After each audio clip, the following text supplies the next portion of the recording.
The old man dug slowly, his hands trembling in the cold spring air. It was April 1995, 50 years to the day since the war had ended, and the forest outside Remagen was quiet except for the sound of his shovel biting into the earth. He was alone, except for the ghosts. His name was Walter Walt Harlan, once Private First Class, 99th Infantry Division, United States Army. He had not set foot in Germany since 1945, but now, at 71, he had come back for one reason: to find the helmet he buried the day he survived. He remembered the spot, a shallow rise near a broken birch, not far from the riverbank. He remembered the rain, the mud, the way his hands shook as he pressed the helmet into the ground, covering it with dirt and leaves. He remembered what he whispered as he did it: "If I make it home, I'll come back. I'll remember why." No one else knew about the promise. Not his wife, not his children, not the men he served with. It was a secret pact with himself, and with the memory of those who didn't make it out. As he dug, the memories came back in flashes. April 1945. The war was almost over, but no one believed it. Walt's unit had been pushing east, crossing the Rhine, taking towns that had already surrendered, only to be ambushed by pockets of resistance. He'd lost friends in the last week, more than in the months before. He'd seen things he couldn't explain, things he couldn't forget. On the morning of April 7th, his squad was pinned down in a shell crater outside a nameless village. Machine gun fire raked the trees. Mortar rounds fell like thunder. Walt pressed his helmet down over his ears and prayed. When the shooting stopped, he was the only one left alive. He crawled out, shaking, covered in blood that wasn't his. He wandered the woods for hours, numb, until he found the birch tree. He sat down, took off his helmet, and stared at it. It was dented, scratched, caked with mud and blood. It had saved his life more than once. But now, it felt like a weight he couldn't carry anymore. So he dug a hole, pressed the helmet inside, and covered it up. He told himself he would leave the war behind, but the war never left him. The shovel hit something hard. Walt's heart skipped. He knelt down, his arthritic knees protesting, and brushed away the dirt with his bare hands. There it was. The curved edge of steel, green with oxidation, but unmistakable. His helmet. After 50 years, still here, still waiting. He pulled it free from the earth and sat back on his heels, cradling it like a newborn. The weight of it was exactly as he remembered. The dent on the left side where a piece of shrapnel had hit outside Cologne. The scratched serial number on the liner. The chin strap, rotted away to nothing. And suddenly he was 21 again, standing in the rain at Camp Shelby, Mississippi in 1943. "Harlan, get your ass in gear!" Sergeant Mike Kowalski's voice boomed across the training field. Walt fumbled with his gear, trying to keep up with the other recruits. He was a farm boy from Iowa, had never been more than 50 miles from home before joining up. The Army was a different world, loud, harsh, unforgiving. But he adapted. They all did. Had to. His squad became his family. There was Tommy Chen from San Francisco, whose parents ran a laundry. Bobby Red O'Brien from Boston, with his thick accent and quicker fists. Eugene Washington from Alabama, quiet and watchful, the best shot among them. And David Doc Goldstein from Brooklyn, who wasn't actually a medic but had 2 years of pre-med before enlisting, so everyone called him Doc anyway. They shipped out in September 1944, crossing the Atlantic in a Liberty ship that rolled so badly, half the men stayed seasick the entire voyage. Walt spent most of it on deck, watching the gray water and thinking about his mother's last words at the train station. "You come back to me, Walter. You hear? You come back." They landed in France in October, moved up through Belgium in November, and by December, they were in the Ardennes forest, just in time for Hitler's last gamble, what would become known as the Battle of the Bulge. Walt's first combat was December 16, 1944, at 0530 hours. He was on guard duty, stomping his feet to stay warm in the pre-dawn darkness, when the horizon exploded in light. German artillery, hundreds of guns, opening up simultaneously. The ground shook. Trees exploded into splinters. Men were vaporized where they stood. For 3 days, Walt's unit was cut off, surrounded, fighting in a forest that had become a white hell of snow, blood, and burning vehicles. He killed his first man on December 17th, a German soldier who appeared out of the fog, no more than 10 feet away. Walt shot him in the chest, watched him fall backward into the snow, watched the red spread across the white. That night, unable to sleep, he wrote in his journal, "Killed a man today." He looked surprised. I probably did too. Mom always said I was meant to grow things, not destroy them. What am I becoming? Tommy Chen died on December 20th. Sniper bullet through the throat. He bled out in 30 seconds while Walt held him, trying to stop the flow with his bare hands. Tommy tried to say something at the end, but all that came out was blood. Red O'Brien went 2 days later. Direct hit from an 80mm shell. There wasn't enough left to bury. By the time the weather cleared and Allied air support could fly again, Walt's company had lost 60% of its strength. The survivors were hollow-eyed, frostbitten, operating on instinct more than thought. Walt had stopped writing in his journal. There were no words for what they'd become. January 1945 brought a push across the frozen Rhineland. Town after town fell, each one a copy of the last: rubble, white flags, old men and women staring from ruined doorways. The German army was collapsing, but the diehards fought with the desperation of men with nothing left to lose. Eugene Washington was killed in February, shot by a 14-year-old Hitler youth with his grandfather's hunting rifle. The boy surrendered immediately after, crying, saying, "Es tut mir leid," over and over. I'm sorry. Walt wanted to kill him. Doc Goldstein stopped him. "He's just a kid, Walt. We were all just kids." By March, they'd reached the Rhine, the great river, the last barrier to the German heartland. Walt stood on the west bank, watching the current, and wondered how many more would die crossing it. The answer came on March 7th. The bridge at Remagen, captured intact. They poured across, expecting it to blow at any moment. It didn't. Small miracles in a landscape of catastrophe. But the dying didn't stop. The Wehrmacht was broken, but the SS fought on. Every farmhouse could be a strong point. Every grove of trees could hide a machine gun. Every surrender could be a trap. Doc Goldstein was killed on April 5, 1945, 3 days before the war ended for Walt. They'd taken a small village without resistance. The white sheets hung from every window. The Burgermeister had formally surrendered, offering his ceremonial sword to their lieutenant. Everything seemed safe. Then the cellar door opened, and an SS officer emerged, MP40 blazing. He cut down 3 men before anyone could react. Doc was hit in the stomach, multiple rounds. Walt shot the SS officer, kept shooting even after he fell, emptied his entire clip into the already dead body. Doc took 6 hours to die. Gut wounds always took time. He was conscious for most of it, talking to keep the fear at bay. He told Walt about his girlfriend Sarah, about the medical practice he planned to open in Brooklyn, about the children he'd never have. Near the end, he grabbed Walt's hand. "Tell my mother I wasn't scared. Lie to her, Walt. Tell her I was brave." "You are brave, Doc." "No. I'm terrified. But she doesn't need to know that." Doc died as the sun set, still holding Walt's hand. Walt closed his eyes, then sat there in the growing darkness, surrounded by the dead, and felt something break inside him. Not dramatically, not all at once. Just a quiet snap, like a guitar string wound too tight. The next morning, April 7th, started like any other. Patrol through the woods, checking for stragglers.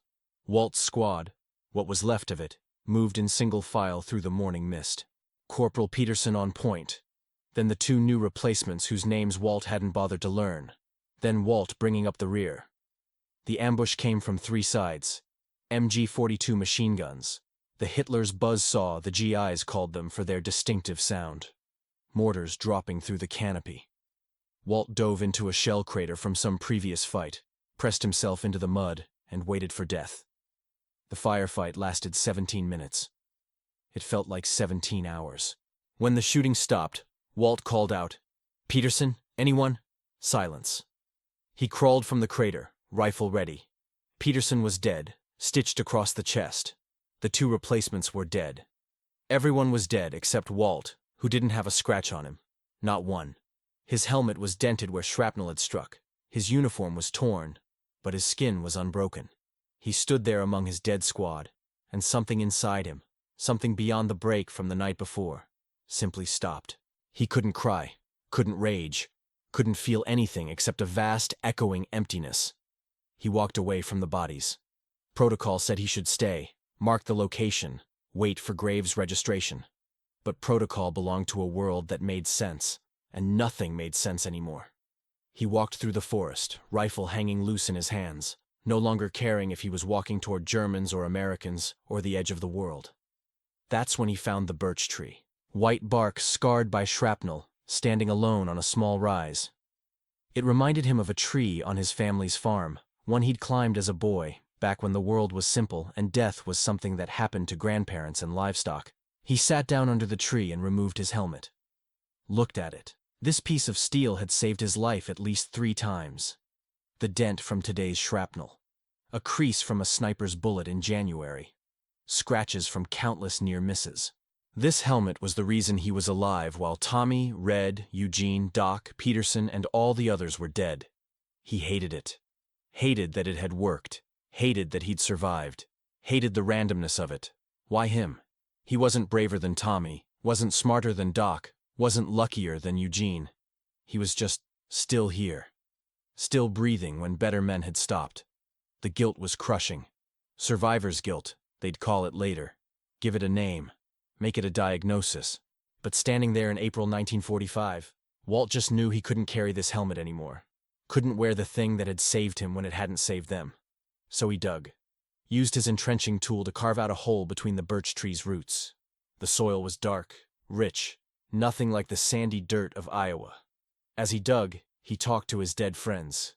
Tommy, remember when you tried to teach me Chinese curse words? You said I was pronouncing them like a cow trying to speak. You laughed so hard you couldn't breathe. Red, you still owe me $5 from that poker game in Belgium. I know you were cheating, you bastard, but I could never figure out how. Eugene, you saved my life at least twice. That sniper in Cologne, you saw him before anyone else. If you hadn't pushed me down. Doc, you were going to be such a good doctor. You had the hands for it, steady even when the shells were falling. Sarah would have been lucky to have you. Peterson, I never even learned your first name. I'm sorry. I should have tried harder. He placed the helmet in the hole, nestled it carefully like he was planting something that might grow. Then he made his promise. I'm leaving you here. All of you. I can't carry you home. But if I make it, if I somehow get back to Iowa and figure out how to live with this, I'll come back. I'll remember why I survived when you didn't. I'll find the reason. I promise. He covered the helmet with dirt, smoothed it over, scattered leaves to hide the disturbance. Then he walked away, back toward the American lines, where he'd report his squad destroyed, himself the sole survivor. He'd finish the war, what little was left of it. He'd go home. He'd try to forget, but first, he carved a small mark on the birch tree, tiny enough that only he would know to look for it. A simple W, for Walt, for Y, for waiting. He was found 2 hours later by a patrol from Baker Company, wandering in shock, unable to explain what had happened to his squad. The lieutenant took one look at him, the 1,000-yard stare, the mechanical movements, and sent him back to a field hospital. Battle fatigue, the doctor diagnosed. Few days rest, he'll be fine. But Walt knew he'd never be fine. Not really. Something fundamental had changed in that forest. The Walt who'd entered it was dead, as surely as Peterson and the others. What walked out was something else, a ghost wearing Walt's face, going through Walt's motions, but hollow inside. On April 12, 1945, word came that President Roosevelt was dead. On April 30th, Hitler killed himself. On May 8th, Germany surrendered. The war in Europe was over. Walt watched the celebrations with detachment, unable to feel the joy that swept through the ranks. How could he celebrate when Tommy would never see San Francisco again? When Doc would never open that practice in Brooklyn? He shipped home in July 1945 on a victory ship crammed with soldiers singing, laughing, planning their futures. Walt spent most of the voyage alone, staring at the water, trying to imagine a future that made sense. He couldn't. The train pulled into Cedar Rapids on a humid August morning in 1945.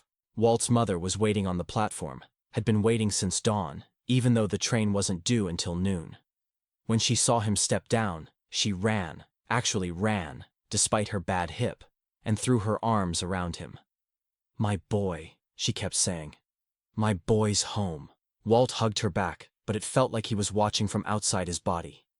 This woman who'd raised him, whose letters had kept him sane in the trenches, felt like a stranger. Everything felt like that. Familiar but foreign, like looking at your childhood home through frosted glass. The farm looked exactly the same. The white clapboard house, the red barn, the cornfields stretching to the horizon. His father shook his hand, once, firmly, then went back to fixing the tractor. That was his way. His younger sister Helen had grown 3 inches and gotten engaged to Robert Palmer from the next farm over. Life had continued without him.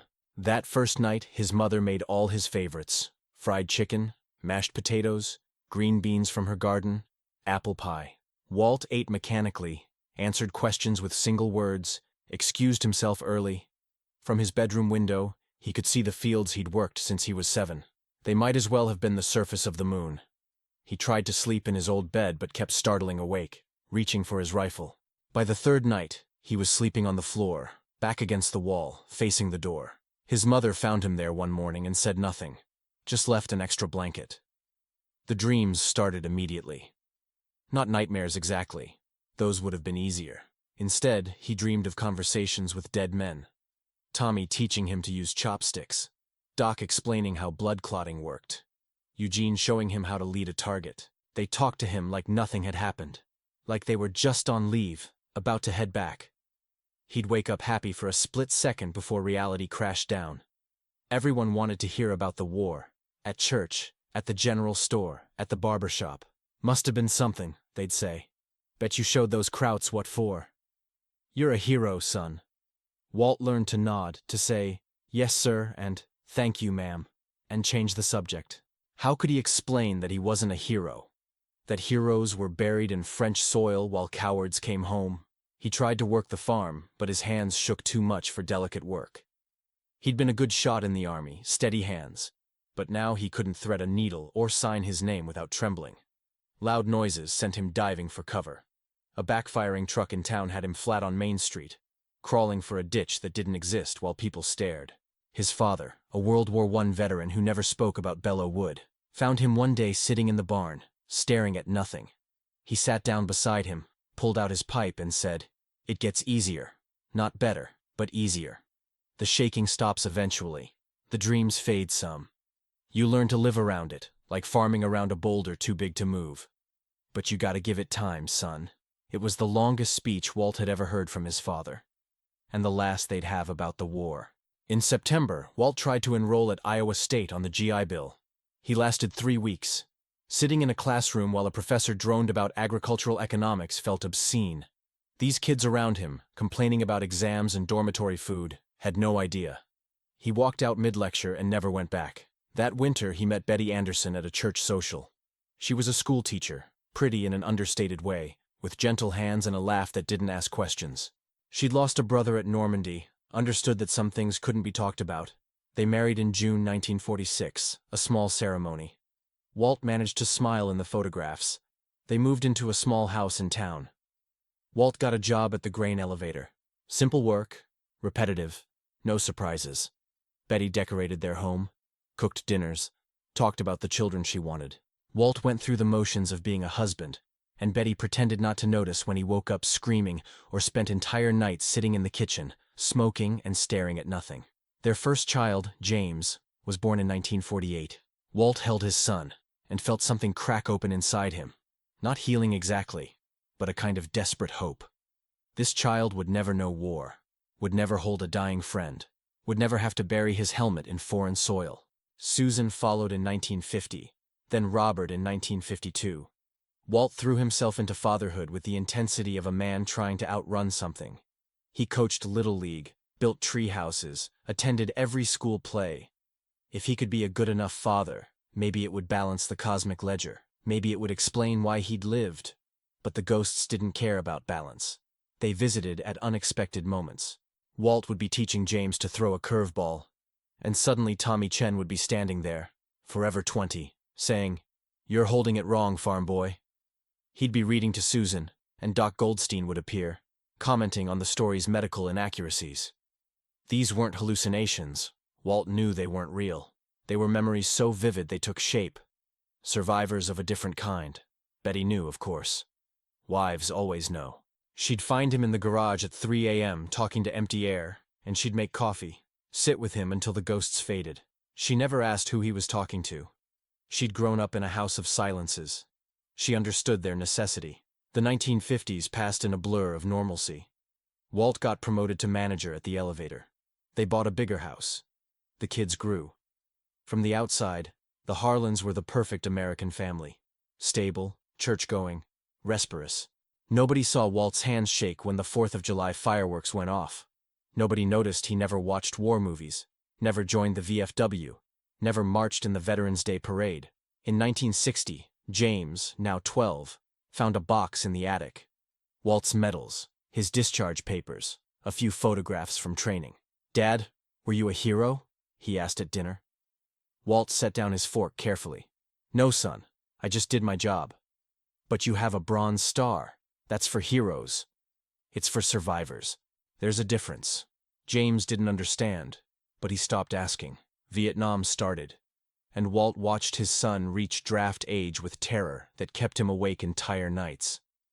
When James got a college deferment, Walt wept with relief in the barn where no one could see. He'd survived one war, but he couldn't survive losing his son to another.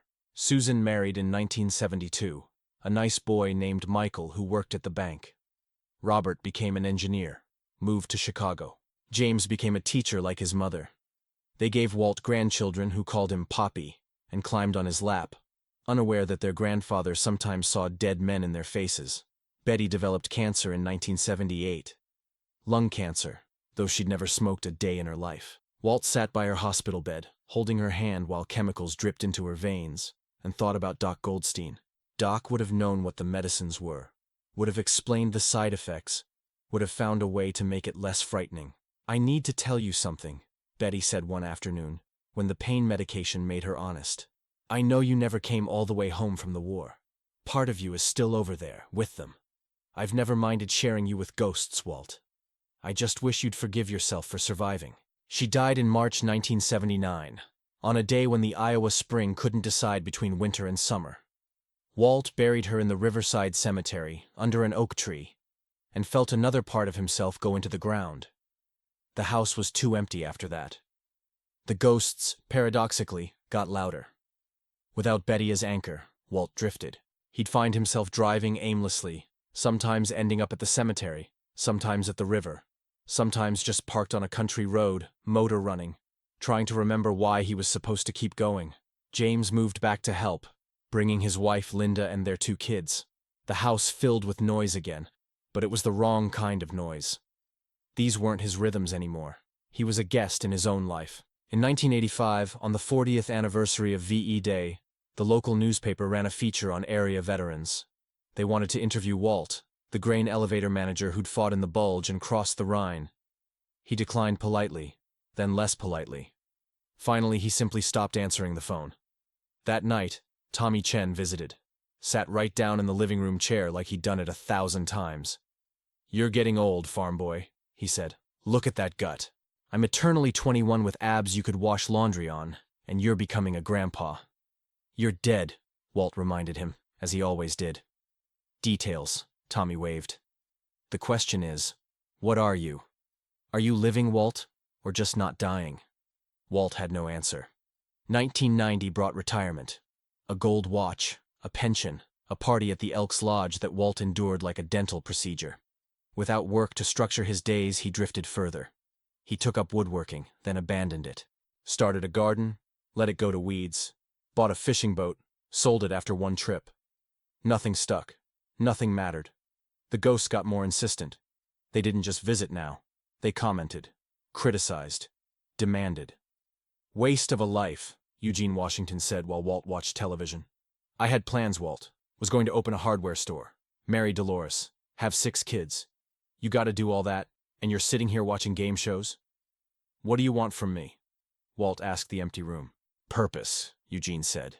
"You lived for a reason. Find it." But Walt couldn't find anything. He'd been a good employee, a decent father, a faithful husband. He'd done everything society expected of a man. So why did it feel like he'd failed some essential test? In 1993, Steven Spielberg released Schindler's List. Walt didn't see it, but everyone was talking about it. Memory. Witness. The importance of remembering. His daughter Susan, visiting for Christmas, mentioned she was teaching a unit on the Holocaust. "We don't talk enough about these things," she said. "The survivors are dying. Their stories will die with them." Walt thought about that conversation for months. Survivors. Stories. He wasn't a Holocaust survivor, but he was a survivor of something. And he'd never told his story, not really. Not the true one.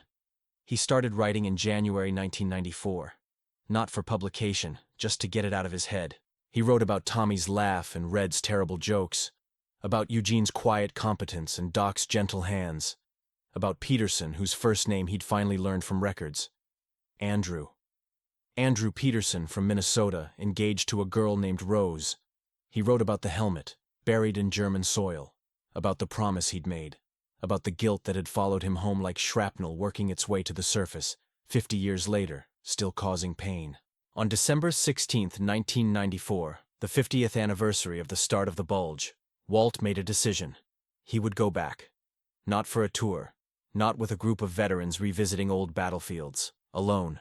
To find the helmet, to remember. To finally answer the question that had haunted him for half a century. Why him? Why had he survived when better men hadn't? James tried to talk him out of it. "Dad, you're 70. You have a heart condition. Germany's different now. The forest has probably been developed. You'll never find the exact spot." But Walt was adamant. For the first time in 50 years, he felt purposeful. He booked a flight for April 1995, exactly 50 years after he'd buried the helmet. He didn't tell anyone the real reason. Said he wanted to see Europe, do some traveling while he still could. James, relieved his father was showing interest in anything, didn't push. Walt spent the winter preparing. He studied maps, comparing his memories to modern topography. The forest outside Remagen was still there, mostly intact, now a nature preserve. The birch tree might be gone, but the rise, the relationship to the river, those would be the same. He also prepared mentally. He talked to his ghosts, telling them the plan. They seemed to approve. Doc Goldstein sat with him while he packed, offering medical advice about international travel at his age. Tommy Chen helped him practice the little German he'd need. Eugene Washington reminded him to take good boots. "Terrain's probably rougher than you remember, old man." The night before leaving, Walt couldn't sleep. He sat in his kitchen, looking at photographs he rarely allowed himself to examine. His squad in England, before they'd seen combat, all grins and bravado. Tommy making bunny ears behind Red's head. Doc pretending to examine Eugene's head for damage. Peterson, Andrew, in the background. Shy smile, probably thinking of Rose. "I'm coming back," he told the photograph. "I'm going to find out why I made it and you didn't. And maybe I can finally let you rest." The flight to Frankfurt was his first time on a plane since the war. The Atlantic passed beneath him in hours, not weeks. No U-boats, no seasickness, no fear. Just an old man in coach, drinking tomato juice and pretending to read a magazine while his hands shook. He rented a car. Despite James's insistence he take tours or hire a driver. The Autobahn was terrifying. Germans still drove like they were rushing to the front. But he made it to Remagen, checked into a small hotel, and stood at his window looking at the river. The bridge was gone, destroyed in the war, never rebuilt. But the towers remained, monuments now. Tourists posed for pictures where men had died. The cognitive dissonance was overwhelming. That evening, Walt walked through the town. It was prosperous, peaceful, full of young people who'd never known war. He had dinner at a small restaurant, and the owner, hearing his accent, asked if he was American. Yes. Tourist? Returning. The man understood immediately. His smile softened. "My grandfather was at Stalingrad. He came back once in 1985. Said it helped. I hope you find what you're looking for." Walt slept badly. Dreaming not of war, but of digging. Endless digging. Finding nothing but more dirt. He woke at dawn, dressed carefully. Good boots, as Eugene had advised, and drove to the forest. It looked different. 50 years of growth had changed the canopy, the undergrowth. But the bones of the land were the same. He found the path, or what might have been the path, and began walking. 3 hours later, he was lost. Nothing looked familiar. Too many trees, too many rises, too many possibilities. He sat on a fallen log, breathing hard, and admitted what James had tried to tell him. This was foolish. The helmet was gone. The tree was gone. The past couldn't be retrieved just because you needed it to be. Then he saw it. Not the tree. That had fallen, probably decades ago, leaving only a moss-covered trunk. But the mark.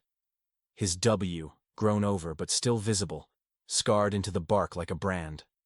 His hands trembled as he unpacked the small folding shovel he'd brought. The ground was harder than he remembered, root-tangled and rocky. But he dug with the patience of a man who'd waited 50 years. Carefully, methodically, the way you'd excavate something precious and fragile. The helmet was deeper than he'd thought. Or maybe the earth had built up over it. But finally, his shovel scraped metal. And there it was. Walt lifted the helmet from the earth with the reverence of an archaeologist handling ancient pottery. It was heavier than he remembered. Or maybe he was weaker. Rust had claimed much of it, but the shape was unmistakable. His helmet, his survival, his shame. He turned it over in his hands, and something rattled inside. His heart stopped. He'd buried it empty, he was sure of that. Slowly, carefully, he reached into the helmet and pulled out a small metal cylinder, wrapped in what had once been oilcloth. With shaking fingers, he unwrapped it.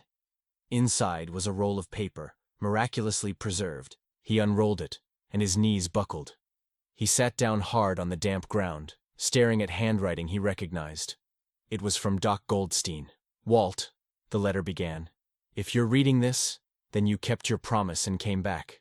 I knew you would. You always kept your promises, even the ones nobody asked you to make. I'm writing this on April 6th, 1945, the night before the patrol where I know I'm going to die. Don't ask me how I know. Call it battlefield intuition or Jewish fatalism or medical training that lets me recognize when systems are failing. I know tomorrow is my last day, and I've made peace with it. But I also know you're going to survive. You have to. Not because you're luckier or better or chosen. Because someone has to remember us. Someone has to carry us forward. Someone has to live the lives we won't get to live. I've been watching you, Walt. You think you're a coward because you're scared. We're all scared. But you do something the rest of us don't. You remember everything. Every name, every face, every story we tell. You're our witness, our memory keeper. That's why you'll survive. Not divine intervention or random chance. Purpose. I'm leaving this here because I followed you yesterday when you thought you were alone. I saw you looking at this spot, measuring distances, planning something. I don't know what, but I know you'll come back here. So I'll bury this tonight, and trust that someday you'll find it. Tell my mother I love her. Tell Sarah I'm sorry. Tell them I died thinking of them. But more importantly, Walt, live. Not just survive. Live. Have the kids I won't have. See the sunsets I won't see. Laugh at stupid jokes, cry at sad movies, get angry at injustice. Fall in love. Fall out of love. Make mistakes. Make amends. Make meaning out of this meaningless war. You think survivor's guilt is your burden. I'm telling you it's your mission. The guilt means you remember us. The pain means we mattered. Don't run from it. Use it. Let it remind you every day that life is precious because it ends, that every morning you wake up is a morning we didn't get. Stop asking why you survived. Start asking what you'll do with the survival. Your friend, always, David Goldstein. P.S. Tommy left you something too. Check the bottom of the helmet, under the liner. Walt's vision blurred with tears. He pulled at the helmet liner, rotted and fragile. Underneath was another piece of paper, this one in Tommy Chen's messier handwriting. Farm boy, bet you didn't expect to hear from me. Doc told me his plan, and I wanted in on it. He says you're going to survive this war, and Doc's usually right about medical stuff. Here's the thing, Walt. You think we'd be angry that you lived and we didn't. That's bullshit, and you know it. We'd be angry if you wasted it. If you went home and just went through the motions. That would piss us off. My parents came here with nothing. They faced discrimination, violence, being called enemies even though they were Americans. But they built something. They survived so I could thrive. I was supposed to survive so my kids could do even better. That chain is broken now, but it doesn't have to end. You can carry it forward. Not just my story, but all our stories. Every time you tell your kids about us, we live a little longer. Every time you do something we would have done, we get to do it through you. I was going to open a restaurant after the war, fusion food, Chinese-American, bringing two worlds together. You can't cook for shit, but maybe one of your kids can. Maybe one of your grandkids will open that restaurant. They won't know it was my dream first, but that's okay. Dreams don't care who dreams them. Remember that stupid joke I told about the priest and the rabbi? Tell it at my funeral. Make people laugh. That's an order, Private. See you on the other side. But not too soon, you hear? Tommy. There were more pages. Eugene Washington had written a short note. Walt, you're reading this because Doc was right and you survived. Good. Someone needed to. You were always the best of us. Even if you couldn't see it, you noticed things. You cared. You remembered everybody's girlfriend's name, their hometown, their favorite song. I had 6 brothers and sisters. You're the only one who ever asked all their names. You memorized them. That's who you are. The keeper of names. Don't stop. Eugene P.S. That hardware store I wanted to open. It was going to be in Denver. If you ever get there, have a beer for me. Even Peterson, Andrew Peterson, had added something. Private Harlan, we barely knew each other, but Doc Goldstein convinced me to write this. He says you blame yourself for not learning my first name. It's Andrew. My friends call me Andy. My girl Rose calls me Drew. I don't know you well, but I know you're the kind of man who carries others' pain like it's his own. That's admirable, but it's also destructive. You can't save everyone. You couldn't save us. But you can save yourself, and that's not nothing. Rose is pregnant. I won't meet my child. But somebody's father will come home because you'll tell them our story, and they'll be more careful, and they'll survive. That's how it works. We save each other across time. Andy Peterson. The last page was in Red O'Brien's handwriting, shaky from drink or exhaustion. Jesus Christ, Walt, the guys are making me write feelings and shit. You know I'm no good at that. But here goes. You're going to feel guilty about living. Don't. Feel guilty about the Cubs winning a World Series, which they will eventually when hell freezes over. Feel guilty about that time you stole my last cigarette, but don't feel guilty about breathing when we're not. You want to know why you survived? Because somebody had to, and you were the best candidate. You're too damn decent to waste it. You'll go home, have kids, tell them about us, and make sure this shit doesn't happen again. That's the deal, Walt. We die, you live, but you live for all of us. You have 6 lives to live now, yours and ours. Make them count. Tell my ma I wasn't scared at the end. I was terrified, but she doesn't need to know that. Red P.S. I still say I wasn't cheating at cards. I was just lucky, unlike in everything else. Walt sat in the German forest 50 years after the war, holding these letters, and sobbed. Not the quiet tears of an old man, but the body-shaking sobs of a young soldier who'd just lost everything. 50 years of grief poured out onto the forest floor. When he finally stopped, the sun had moved considerably. His ghosts were there, all of them, standing around him in a circle.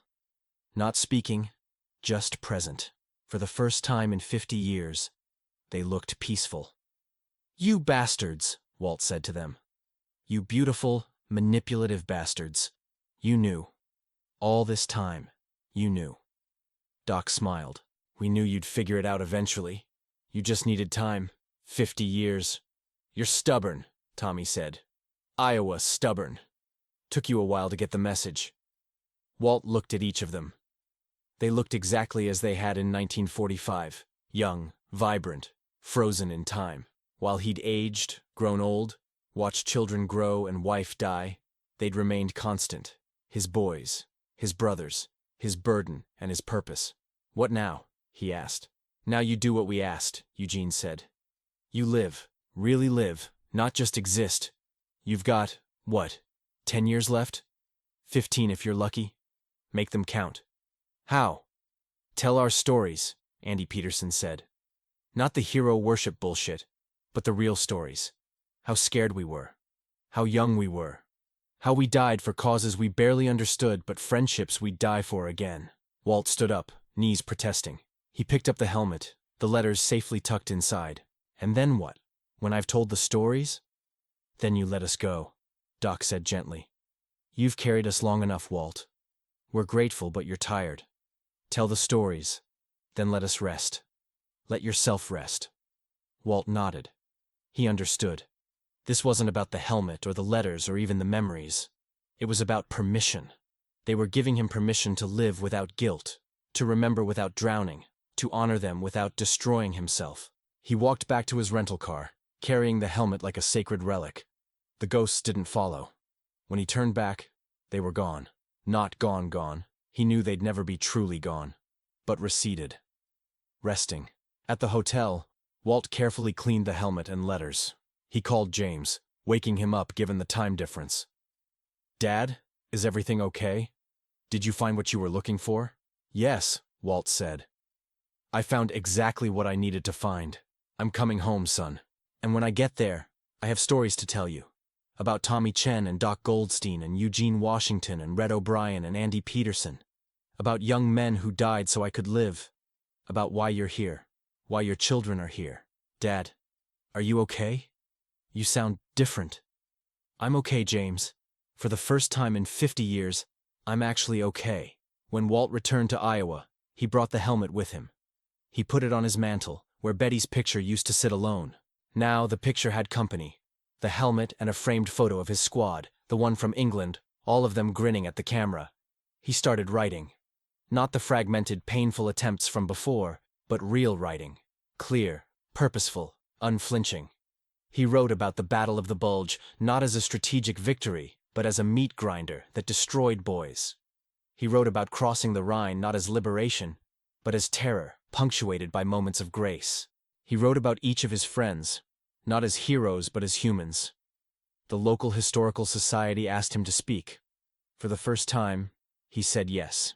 He stood in front of a room of high school students, holding his helmet, and told them the truth. Not the Hollywood version, but the real thing. The fear, the randomness, the waste, the love between soldiers that transcended everything else. "This helmet saved my life," he told them. "But these men," he pointed to the photograph, "they saved my soul. They died believing I'd remember them. Every day I've lived since April 7th, 1945, has been borrowed time. Time borrowed from them, from their unlived lives." A student raised her hand. "Do you regret surviving when they didn't?" Walt thought about it. "I used to. For 50 years I thought I'd cheated death, stolen something that wasn't mine. But I understand now. Survival isn't theft. It's responsibility. I survived to tell you about Tommy Chen, who would have brought people together through food. About Doc Goldstein, who would have healed hundreds. About Eugene Washington, who would have built things. About Red O'Brien, who would have made everyone laugh. About Andy Peterson, who never met his child. They're all dead, but as long as I tell their stories, and you remember them, and maybe tell your children, they're not gone. They're just waiting." Walt became a regular speaker at schools, veterans organizations, historical societies. He didn't glorify war. He'd seen too much for that. But he honored the dead by making them real, human, flawed, and beautiful, and gone too soon. He started a scholarship fund in his friends' names. The Chen Culinary Scholarship for aspiring chefs. The Goldstein Medical Fund for students who couldn't afford pre-med. The Washington Trade School Fund. The O'Brien Comedy Workshop. Red would have loved that. The Peterson Family Support Fund for children of fallen soldiers. It wasn't much money at first, just his pension and savings. But others contributed. Families of veterans, local businesses, people who heard him speak and were moved. By his 75th birthday, the funds had helped dozens of young people pursue dreams his friends never could. James watched his father transform. The quiet, withdrawn man who'd sleepwalked through decades became vibrant, purposeful. He still had bad days. Anniversaries were hard, and sometimes the old guilt crept back. But mostly, he seemed at peace. "What changed, Dad?" James asked one day. "What did you find in that forest?" Walt showed him the letters. James read them, crying openly. "They knew you'd survive. They made sure I'd survive," Walt corrected. "Not physically. That was luck. But spiritually. They gave me a mission, and it just took me 50 years to understand it." In 1998, Walt was invited to speak at the dedication of a new World War II memorial in Des Moines. He was 74, one of the younger veterans there. Looking at the aged faces around him, he realized they were all carrying their own ghosts, their own helmet equivalents buried in foreign soil. He spoke about memory and responsibility, about the weight of survival and the gift of witness. But mostly, he spoke about love, the love between soldiers that transcended everything. that made men die for each other without hesitation, that continued beyond death in the duties of remembrance. After the speech, a young woman approached him. "Mr. Harlan, I'm Rebecca Peterson. Andrew Peterson was my grandfather. He died before I was born, but my grandmother kept all his letters, including one that mentioned you." Walt's eyes filled with tears. "Andy, he wrote one of the letters I found. He'd be so proud of you. Would you tell me about him? Grandma only knew him for a few months before he shipped out. You knew him at the end." So Walt told her about Andy's quiet competence, his devotion to Rose, his determination to make it home. He invented some details. Andy couldn't have had many defining moments in the short time Walt knew him. But they were true inventions, built from what he knew of the man's character. Rebecca cried, thanked him, hugged him. "You've given me my grandfather," she said. That night, Walt dreamed of his friends for the last time. They were in a bar somewhere, all of them including Walt, young again. They were laughing at one of Red's terrible jokes, listening to Eugene plan his hardware store, watching Doc try to explain medicine to drunk soldiers. "Time to go," Doc finally said. "Already?" Walt asked. "You don't need us anymore," Tommy said. "You've got the stories. You've got the mission. You've got the reasons." "Will I see you again?" Walt asked. "Probably," Red grinned. "But not for a while. You've got work to do still." They got up to leave, and Walt noticed he wasn't following. He was staying in the bar while they walked toward the door. "Hey," he called out. "Thank you. For the letters, for the mission, for everything." Doc turned back, smiled. "Thank you, Walt. For remembering. For living. For being the best of us, even when you couldn't see it."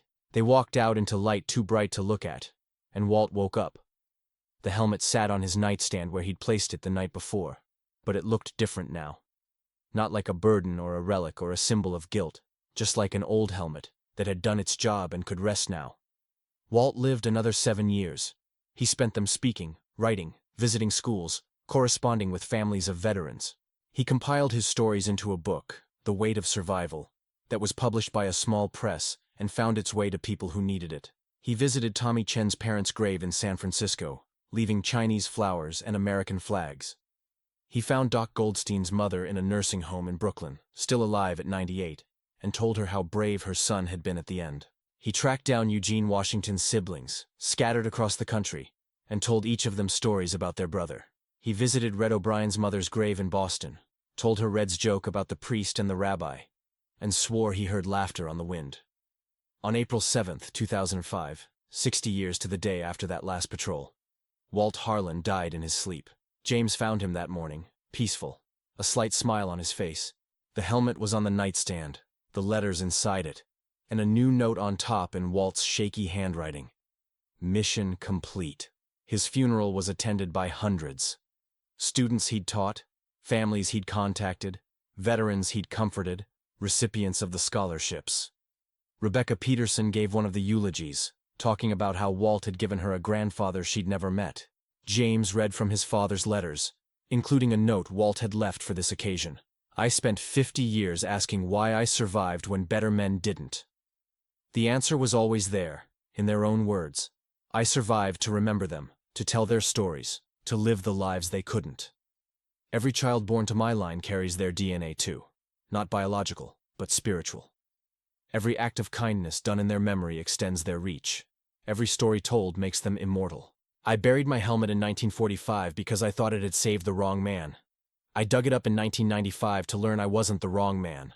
I was the necessary man, the keeper of names, the teller of stories, the liver of unlived lives. To those I leave behind, remember them.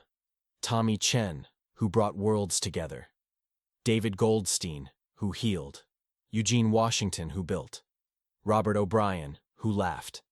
Andrew Peterson, who loved. They died at 20, but they've lived through me for 60 years. Now it's your turn. Tell their stories. Live their dreams. Carry them forward. That's all any of us can do. Carry each other forward, across time, across death, across forgetting. That's why we survive. To remember, to witness, to continue. With love and duty. Walter Eugene Harlan, PFC, United States Army Keeper of Names, 1924-2005. They buried Walt with full military honors at Riverside Cemetery, next to Betty. The helmet was buried with him. Its job finally done. But the letters were preserved, donated to the Iowa Historical Society, where they're still read by researchers studying the human cost of war. Every April 7th, James and his family visit the grave. They tell their children about their grandfather, about his friends, about the weight and gift of survival. The stories continue, passed down, evolving but never forgotten.